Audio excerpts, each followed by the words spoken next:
If you want to succeed in your future life, please you learn your children's educations and other thing,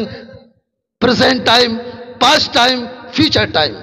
اگر ہم چاہتے ہیں ہماری قوم بہت سارے موقر محترم علماء کرام جن کا زبردست انداز میں خطاب ہو چکا ہے، ہمارے جس مقرر نے بھی جس موضوع کو اٹھایا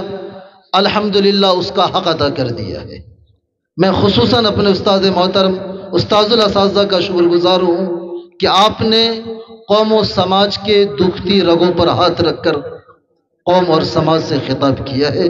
اللہ آپ کی عمر کو مزید طویل فرمائے، اللہ آپ کو خوب صحت و تندرستی عافیت عطا فرمائے، آپ کا علمی فیض ہمارے پورے ضلع ہی نہیں بلکہ پورے صوبے میں جاری اور ساری فرمائے۔ حضرات محترم، آج کا آپ کا یہ پروگرام جس کا ہیڈنگ پیچھے جو بینر لگا ہوا ہے، یہ جلسہ سیرت النبی صلی اللہ علیہ وسلم کا ہے۔ سیرت النبی یہ ایک ایسا چیپٹر ہے، یہ ایک ایسا موضوع ہے، یہ ایک ایسا مضمون ہے کہ اگر اس کے اوپر بات کیا جائے تو ایک شام تو چھوڑیے، ایک رات تو چھوڑیے، ایک مہینہ تو چھوڑیے، اگر سالہ سال بھی اس چیپٹر کو، اس مضمون کو، the history of our prophet Muhammad صلی اللہ علیہ وسلم، اگر اس کو بیان کیا جائے تو یاد رکھیے گا قلم کاروں کے قلم ٹوٹ گئے ہیں، لکھنے والوں کے ہاتھوں میں شل پڑ گئے ہیں، ان کی عمریں ختم ہو گئی ہیں، روشنائیاں خشک ہو گئی ہیں، لیکن قربان جائیے اس کملی والے آقا شہنشاہ بطحا تاجدار مدینہ جناب محمد الرسول اللہ صلی اللہ علیہ وسلم کی ذات پر کہ آپ کی سیرت کا حق ادا نہیں ہو سکتا۔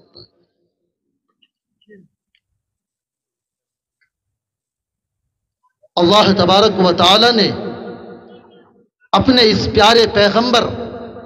اپنے اس پیارے رشی منی، اپنے اس پیارے نبی کی شان میں ان کی تعریف کرنے کے لیے، ان کی مدح سرائی کرنے کے لیے وقت کے وہ عظیم صحابی جس کو حضرت حسان رضی اللہ عنہ کہا جاتا ہے، جنہوں نے فرمایا تھا وَأَحْسَنُ مِنْكَ لَمْ تَرَ قَطَّ عَيْنَا وَأَجْمَلَ مِنْكَ لَمْ تَلِدِ النِّسَاءُ خُلِقْتَ مُبَرَّأً مِنْ كُلِّ عَيْبٍ خُلِقْتَ كَأَنَّكَ كَمَا تَشَاءُ۔ تاریخ اور زمانہ چلتا رہا، وقت کے قدیم شیخ جس کو دنیا شیخ سعدی کے نام سے یاد کرتی ہے، آپ نے فرمایا لا يمكن الثناء كما كان حقه بعد خدا بزرگ تو کوئی قصہ مختصر اور عجیب، اور وقت چلتا رہا تو اسی ایشیا کے اندر، اسی ملک بھارت کا وہ وقت کہ جب ڈاکٹر ہندی علامہ اقبال ہوا کرتے تھے تو انہوں نے کہا تھا کہ محمد کی اطاعت دین حقی شرط اول ہے، اسی میں ہو اگر خامی تو سب کچھ نامکمل ہے۔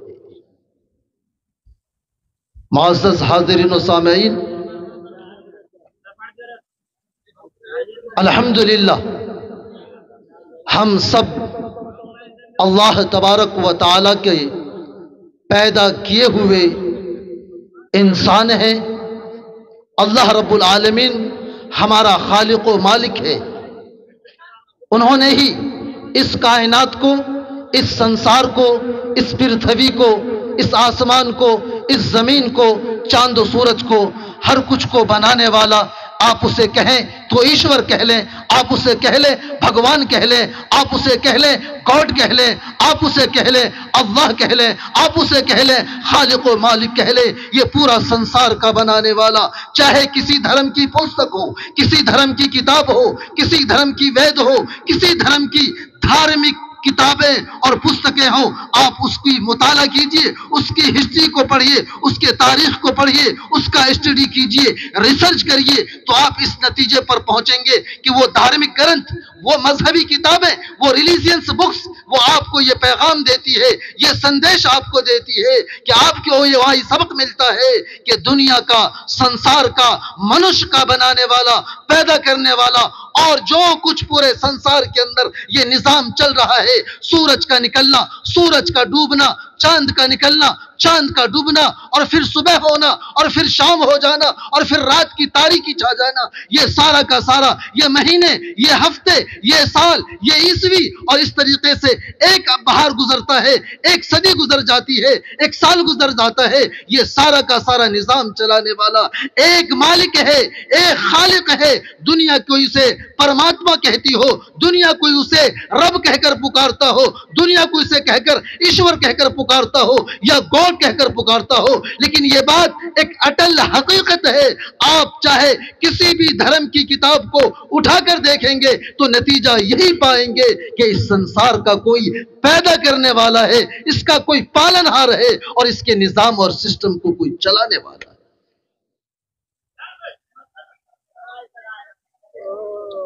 جب یہ بات ہمارے دلوں کے اندر آ گئی، بیٹھ گئی کہ یقیناً اس سنسار کا کوئی بنانے والا، چلانے والا ہے، تو پھر یہ منش، یہ انسان، ہم ہو، آپ ہو، کالے ہو، گورے ہو، غریب ہو، امیر ہو، ملک بھارت کا رہنے والا ہو یا پڑوسی دیش کا، چین کا ہو یا جاپان کا، امریکہ کا ہو یا کوریا کا، چہار دانگ عالم، جہاں سے سورج نکلتا ہے، جہاں سورج ڈوبتا ہے، اتر دکشن پورب پشچم، کہیں کا بھی منش ہے، کہیں کا بھی انسان ہے، تو یاد رکھیے گا جب سارے جہان کا، سارے سنسار کا بنانے والا، پالنے والا وہ اللہ رب العالمین ایشور ہے، تو یاد رکھیے گا ہمارا اور آپ کا پیدا کرنے والا بھی، بولیے نا، ہمارا اور آپ کا پیدا کرنے والا بھی، رنگوں کا فرق ہو سکتا ہے، کلر کا فرق ہو سکتا ہے، ہائٹ کا فرق ہو سکتا ہے، خاندان، فیملیز کا فرق ہو سکتا ہے، ذات اور برادری کا فرق ہو سکتا ہے، لیکن پیدا کرنے والا وہی ایشور ہے، وہی اللہ ہے۔ جب یہاں بھی ہم برابر ہیں تو یاد رکھیے گا وہی رب کریم فرماتا ہے، وہی اللہ فرماتا ہے کہ ہم نے پوری انسانیت کے اندر، پوری دنیا کے اندر جتنے انسان بستے ہیں، ہم نے سب کو عظمت بخشی ہے، ہم نے سب کو فضیلت بخشی ہے، ہم نے سب کو مقام بخشا ہے۔ قرآن کہتا ہے لقد کرمنا بنی آدم، کہ ہم نے ابن آدم کی ساری اولادوں کو، چاہے وہ کالا ہو، گورا ہو، کسی بھی ملک دیش واسوں کا رہنے والا ہو، اگر وہ حضرت انسان کا فرد ہے، اگر وہ منش کا ایک فرد ہے، تو پھر اللہ نے، ایشور نے اس کا مقام، اس کا مرتبہ بڑا اونچا کیا ہے۔ لہذا اے لوگوں، اے منش کے وفدو،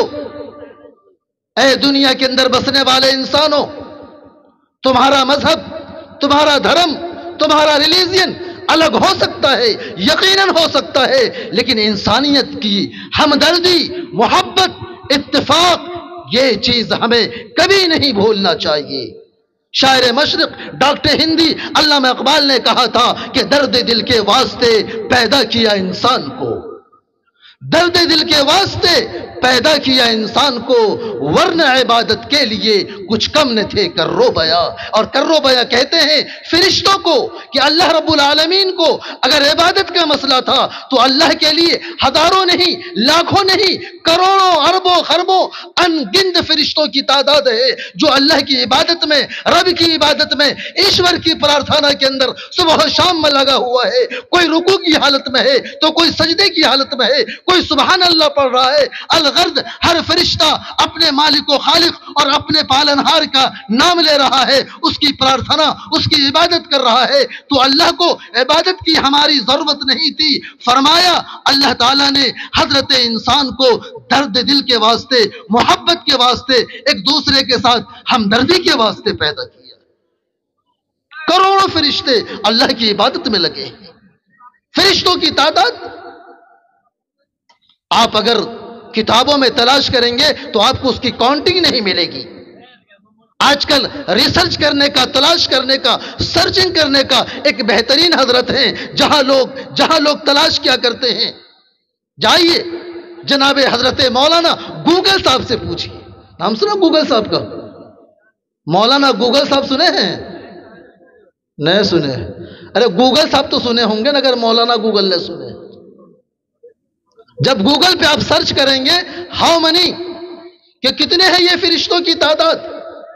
تو آپ کو وہاں جواب آئے گا یو آر میڈ مین۔ آپ کیا ہیں؟ عقل مند آدمی، یہ معنی ہوگا نا جی ناظم صاحب؟ یو آر میڈ مین، آپ کو جواب آئے گا کہ آپ بے وقوف آدمی ہیں، پاگل آدمی ہیں، آپ نے ایسی چیز کا کوشچن اور سوال لکھا ہے جو ہماری طاقت سے باہر ہے. یعنی فرشتوں، اتنے فرشتے اللہ کی عبادت میں لگے ہیں. میرے کیف، اے لوگو، اے میرے بھائیو بزرگو،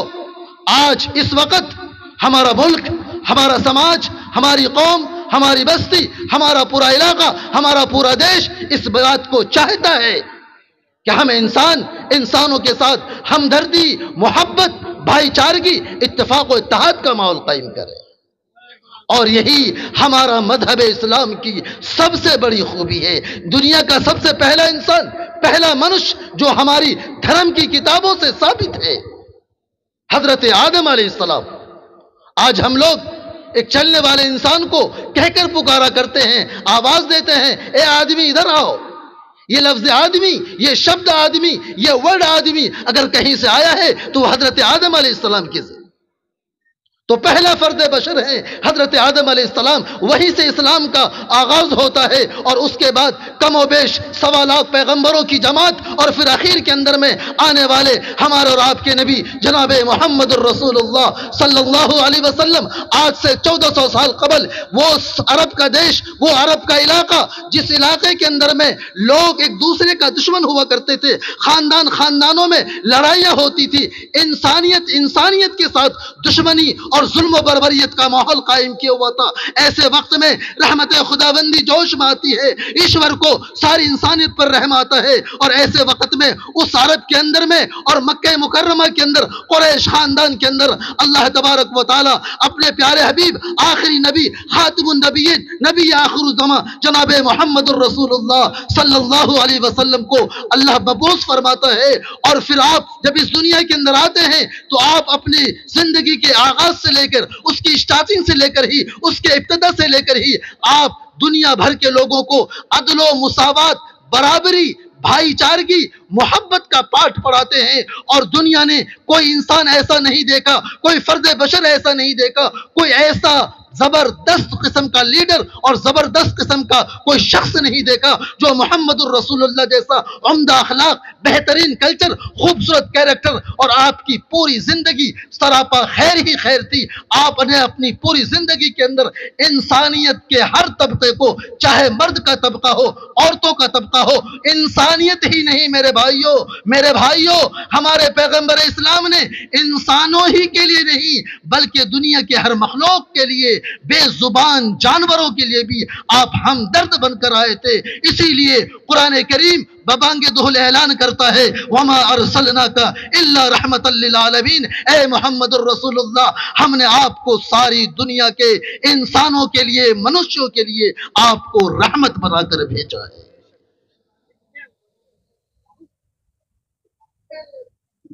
اسی لیے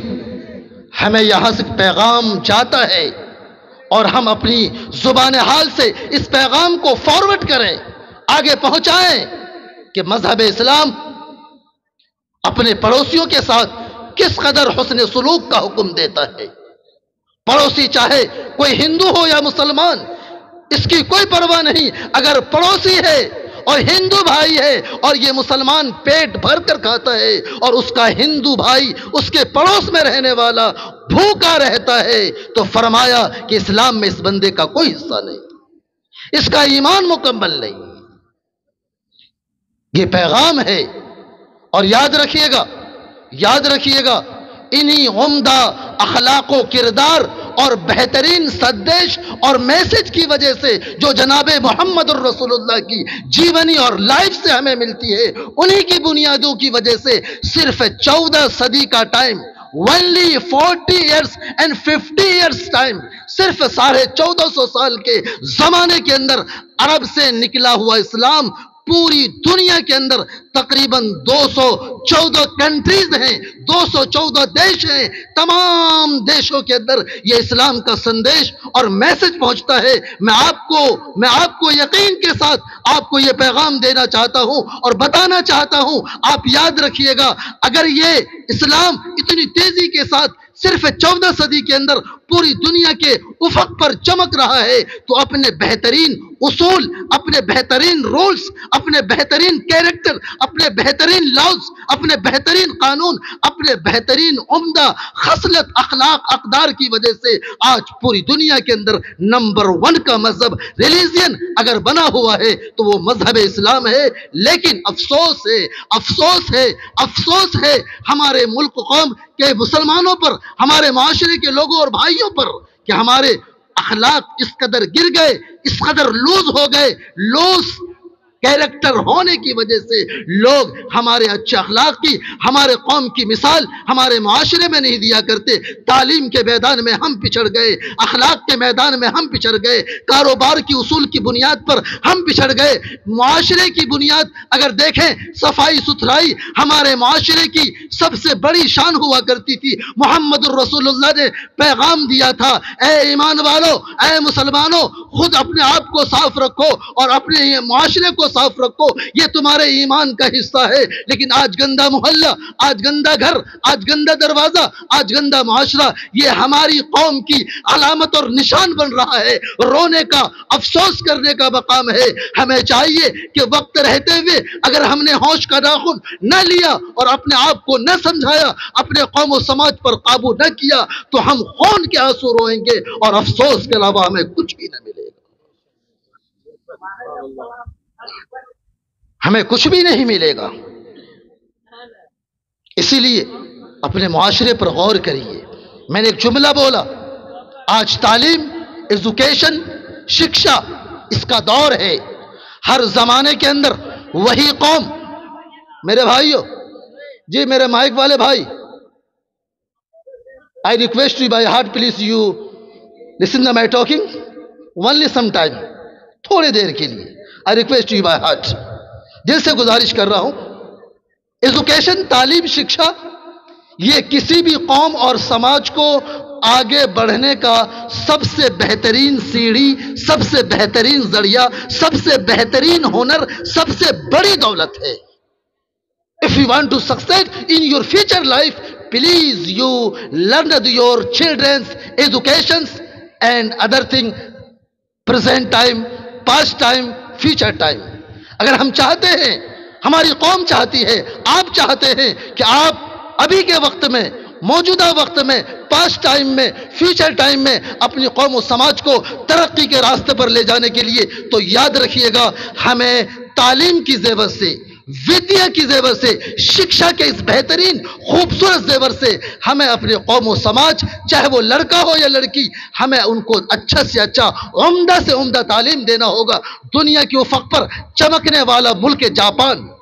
ہمارے دانشور حضرات رونق اسٹیج ہیں، میں بڑی ذمہ داری کے ساتھ اس بات کو کہہ رہا ہوں، جیسا کہ میں نے پڑھا ہے دا ہسٹری آف دا ورلڈ کے اندر میں، وہ یہ کہ جاپان دنیا کا ایسا کنٹری ہے، ایسا دیش ہے کہ جس کے پاس زمینی خزانوں کے اعتبار سے نہ کوئلہ ہے، نہ لوہا ہے، نہ المونیم ہے، نہ ادر تھنگ ہے، کچھ نہیں ہے۔ پوری دنیا کے بازاروں میں وہاں کے بڑے بڑے سائنسداں، وہاں کے بڑے بڑے سرمایہ دار گھومتے ہیں اور پوری دنیا سے کچے مال کو مٹی کے بھاؤ میں خرید کر اپنے ملک لے جاتے ہیں، جاپان لے جاتے ہیں، اور وہاں کا وہ مائنڈ، وہ ایجوکیشن، وہ شکشا کا گریڈ جو انہوں نے حاصل کیا ہے، وہ ٹیکنک جو انہوں نے حاصل کیا ہے، اس کا استعمال اس مٹی کے دام والے چیزوں پر اپنا کرتے ہیں، اور پھر وہ ہوائی جہاز، ہیلی کاپٹر اور دنیا کی مہنگی سے مہنگی ٹیکنالوجی کے سامان کو تیار کر کے دنیا کے بازاروں میں اپنے من مرضی کی قیمت پر بیچتے ہیں۔ اور آج دنیا کا ترقی یافتہ دیشوں میں جاپان کا کس قدر مقام ہے، وہ دنیا ہم سب جانتے ہیں۔ اسی لیے میں اپنے ملک، اپنے دیش، اپنے گاؤں، اپنے سماج کو کہ اللہ کے واسطے آج کا وقت ہے، ہم ہر ایک آدمی غریب ہیں، کمزور ہیں، مزدوری کرتے ہیں۔ ہم میں سے کون، آپ مزدوری کرتے ہیں، تسلا اٹھاتے ہیں، پھاوڑا چلاتے ہیں، کھیتوں میں مزدوریاں کرتے ہیں؟ اللہ کے واسطے ذرا دل پر ہاتھ رکھ کر بتائیے کہ آپ کو یہ خیال آتا ہے کہ آپ کے گود میں پلنے والا، رہنے والا آپ کا نونہال بیٹا وہ بھی پھاوڑا چلائے، وہ بھی تسلا اٹھائے، وہ بھی گٹی بالو کا کام کرے؟ ہرگز نہیں۔ اگر آپ کے دماغوں میں عقل ہے، اگر آپ کے سروں میں دماغ ہے، اس میں عقل ہے، سینے میں دل ہے اور اس میں محسوس اگر ہوتا ہو، تو یاد رکھیے گا ہم اس کا عزم ارادہ ایک اندر سے انٹینشن لے کر جائیں کہ انشاءاللہ ہم لوگ آدھی روٹی کھائیں گے، بھوکا رہیں گے، لیکن اپنے بچوں کو اعلیٰ سے اعلیٰ ایڈوکیشن، شکشا، تعلیم ضرور دلائیں گے انشاءاللہ۔ آخری بات، میں اپنی ماں اور بہنوں کے تعلق سے، وہ بھی دور دراز کے علاقوں سے سفر کر کے آئی ہیں، میری ماں اور بہنیں، آپ بہت پاکیزہ ہیں، آپ کا اللہ نے بڑا اونچا مقام رکھا ہے، شریعت اسلام نے بھی آپ کو بڑا تاج پہنایا ہے، آپ وہ عظیم ہستیاں ہیں کہ آپ کے گود کو اللہ نے نبیوں کے، رشی منیوں کے اس دنیا میں، اس دنیا کے اندر آنے کا ذریعہ ہماری ماں اور بہنوں کے گود کو بنایا ہے۔ یقیناً اللہ تبارک و تعالیٰ کی نگاہ میں آپ کا مقام اونچا ہے۔ جس طریقے سے عبادت کے اعتبار سے مردوں کو ضرورت ہے، اخلاق و کردار اور نیچر کو سدھارنے کی مردوں کو ضرورت ہے، ہمارے ماں بہنیں بھی، آپ بھی سن لیں کہ آپ کا پردہ، آپ کا اسلامی تہذیب و کلچر، آپ کا بہترین سنسکرتی جو آپ کے جیون کے تعلق سے ہے، آپ کی زندگی کے تعلق سے ہے، اس کو اپنانا آپ کے لیے ضروری ہے۔ اور وہ کیوں ضروری ہے؟ اس لیے کہ آپ اس مذہب کے فالوورز ہیں، ماننے والیاں ہیں، کہ جس کو آپ مانتی ہے وہ مذہب اسلام ہے، کہ جس کی پاکیزہ مائیں، کہ جس میں سیدہ حضرت ام المومنین سیدہ عائشہ صدیقہ رضی اللہ عنہ، حضرت خدیجہ الکبریٰ رضی اللہ عنہ، حضرت فاطمہ کی ذات ہوں، ام حبیبہ کی ذات ہوں، حضرت رقیہ کی ذات ہوں، وہ اسلام کی عظیم ترین مائیں ہیں، وہ عظیم ترین بیٹیاں ہیں، کہ جن کی ذات ہماری ماؤں کے لیے، ہماری بہنوں کے لیے نمونہ ہے۔ آپ کی نسبت انہی مائیں، بہنیں اور بیٹیوں سے حاصل ہے۔ اللہ کے واسطے آپ ہی کا گود ہے کہ جس گود کے اندر میں وقت کے جنید بغدادی بن گئے، وقت کے امام محمد غزالی بن گئے، وقت کے شیخ خواجہ عبد القادر جیلانی بن گئے۔ اس لیے میں آپ سے اللہ کا واسطہ دے کر کہتا ہوں، جس طریقے سے عبادت مرد کرتے ہیں، نمازیں مرد پڑھتے ہیں، اللہ کو یاد مرد کرتے ہیں، جنت کی خواہش جس طریقے سے مرد اور نوجوانوں کے دلوں کے اندر میں ہے، یقیناً آپ کے دلوں میں بھی یہ خواہش ہوگی کہ اللہ نے وہ جنت سب کے لیے بنائی ہے، جس طریقے سے مردوں کے لیے بنائی ہے ویسے ہی عورتوں کے لیے بنائی ہے۔ اسی لیے آپ بھی اپنے اللہ کو راضی کرنے والے اعمال کریں، اپنے دوپٹوں کی، اپنے سروں کی حفاظت کریں، پردے والی زندگی کو اپنائیں۔ یاد رکھیے، جس طور پر آپ پاکیزہ مائیں بنیں گی، پاکیزہ بیویاں بنیں گی، اچھی بہنیں بنیں گی، اچھی بیٹیاں بنیں گی، آپ کے گود سے اور آنے والے آپ کے نسلوں کے اندر میں اللہ وقت کا بہترین مبلغ، دائی، مفکر اور مجاہد کو پیدا فرمائے گا۔ اسی لیے آپ کا گود بہت معنی رکھتا ہے۔ میں آپ سے دل سے درخواست کرتا ہوں، اللہ کے واسطے آپ پردے والی زندگی گزاریے۔ آپ کا گود آپ کے بچوں کے لیے اسلام کے مطالعے کے اعتبار سے یہ پہلا مدرسہ ہے، اور آپ جس طور پر اچھی ہوں گی، آپ کے گود میں پلنے والا بچہ بھی اتنا ہی اچھا ہوگا۔ اس لیے میرے اس پیغام کو اپنے دل میں جگہ دیجئے گا، اور انشاءاللہ ارادے کے ساتھ واپس لوٹیے گا کہ ہم ان باتوں پر جو ہمارے علماء کرام نے اس چھوٹے سے جلسے کے حوالے سے عرض کیا ہے، انشاءاللہ ہم سب مل کر اس پر عمل کریں گے انشاءاللہ۔ اور وقت کافی ہو چکا ہے، میں مزید آپ کو تکلیف دینا نہیں چاہتا، پھر کبھی موقع آئے گا تو پھر کبھی بات ہوگی، پھر کبھی ملاقات ہوگی۔ وآخر دعوانا ان الحمدللہ رب العالمین۔